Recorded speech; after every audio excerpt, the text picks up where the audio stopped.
Alright, so what's up you guys? Thank you so much for tuning in. So dumating na pala yung ating si Data OLT. Ayan. 1 pun Jipun. Ayan. So ipapalit natin ito sa ating high uso guys, no. Kasi pangit yung yung OLT na yon. Kaya naman ay nag-order tayo ng iba at ito na siya. Same, halos same price na siya guys kasi 15k din to. Tapos yung ating high uso na nauna is 15k din. So, at i-test natin ito, ipapalit natin ito kasi nga may problema tayo sa iOS. Okay, so sana nga ay success yung ating deployment dito sa ating OLT. Ayan, meron pala ito guys, itong parang status monitor nya. Nakatest na ako ng 5 ONU dito. Ayan, so ngayon guys is ipakita ko sa inyo basic setup nya. So the same pa rin, mura dito sa module, phone module niya. Meron siyang phone module, tapos ito dalawang RJ45 ports. Ayan. So kagandahan pa rin niya is meron pa rin siyang ground dito sa likod. Ayan. So mula dito, ayan. So kailangan pa natin lagyan ng mga PLC splitter guys para hindi masira yung ating sample modem. Ayan. So na-test ko na to guys at gumana naman siya dito sa IoT. Ayan. So meron pa tayong Jipun na China Mobile at gumana rin siya. So ayan. So itong dalawa lang yung mapakita kong sample. Ayan. Kita nyo guys. Ito yung Jipun terminal. Ayan. So di ko in-expect na gagana siya dito kasi yung high uso ay hindi siya gumana. No need configuration guys. Plug and play. Ayan. Ito palang OLT natin is mula kay Sir Lucky 4Leaf. Ayan. So salamat dito sir. At plug and play lang siya guys. Kasi yung native VLAN na yung gamit natin. Hindi naman tayo target ng malakihang client. At wala rin tayong plano na gamitan ito ng centralized na piece wifi. Kasi nga bukid yung location niya. So problema natin sa centralized na piece wifi is kapag masira yung ating server is wala lahat. Kaya naman ating setting ng ating OLT na to is native VLAN 1. Ayan guys. So ayan, naka-red pa yung ating phone terminal. Kulangan tayo ng isang patch cord. Tanggalin muna natin.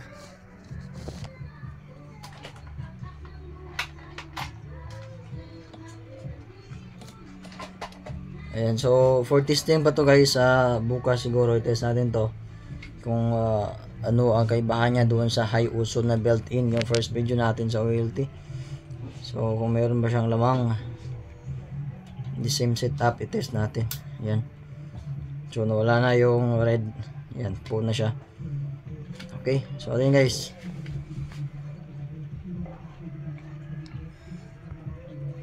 So Ecolife, Xphone, so pwede Gphone tapos iPhone pwede siya. Ayan. So makita mo naman is power, phone loss, tapos line 1, line 2, tapos telephone. Ibig sabihin wala siyang wifi, no? So maganda siya para maging siyang may jack-on, tapos diretso na sa ating window dito. Ayan. So yun lang yung hanap kasi natin na may na walang wifi, tapos naka OLT tayo, diretso na sa window. Ayan. Okay, so mahirap kasi kapag itong gamitin natin, baka may mga hacker pa dyan, ma-access nila yung wifi, tapos ma-enable pa, di ba? Naka-disable na tong wifi na to kapag dineploy ko sa customer. May na-deploy na ako mga 3. Yun nga, baka may mga scientist na mag-eksperimento at makuha nila ang wifi na ito at malibre pa yung mga marami sila, di ba? Kasi pwede i-share hindi kasi na protected na kapag mas-scan na yan, automatic, marami yung makakonect. Ayan. So yun nga guys, ay mayroon pa rin itong wifi guys, yan, may symbol na wifi yung ating OLT. Ayan, so pwede kang mag-connect sa wifi dyan. Sa next video is isilipin natin, hanapin nyo lang sa ating shorts. Ayan, so paano natin settings, pero sa akin guys, hindi ako marunong kung mag-setting ito, kaya naman is silipin na lang natin kung ano yung setting, tapos native VLAN yung gamit. Kaya naman dito sa ating IoT is native VLAN 1 pa rin. Kaya gumana siya guys. Okay. So ayun. That's it for this video guys para sa ating review sa ating CData FD 1601S 1 Jipun. Ayan. So thank you so much and see you next time sa ating ano guys. Next video is tanggalin natin yung high uso tapos ipakita ko sa inyo ang review no. Okay. So pag may may mag-tutorial sa inyo ng OLT, ayan.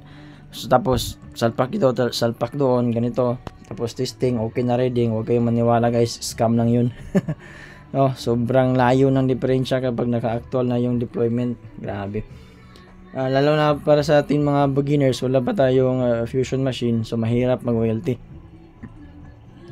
Kaya man dito tayo pinalisan, meron tayong ano tawag dito, phone module na 9 dBm tapos C++, 4 na plus to guys, para maximum talaga yung power niya at makaabot sa ibang barangay na target natin. Ayan, so okay. So kung may tanong kayo guys is comment na kayo sa baba and ating hanapan ng tawag dito sagot. Okay. So pinawisan na tayo ng marami sa pag-deploy ng high uso kaka-testing no.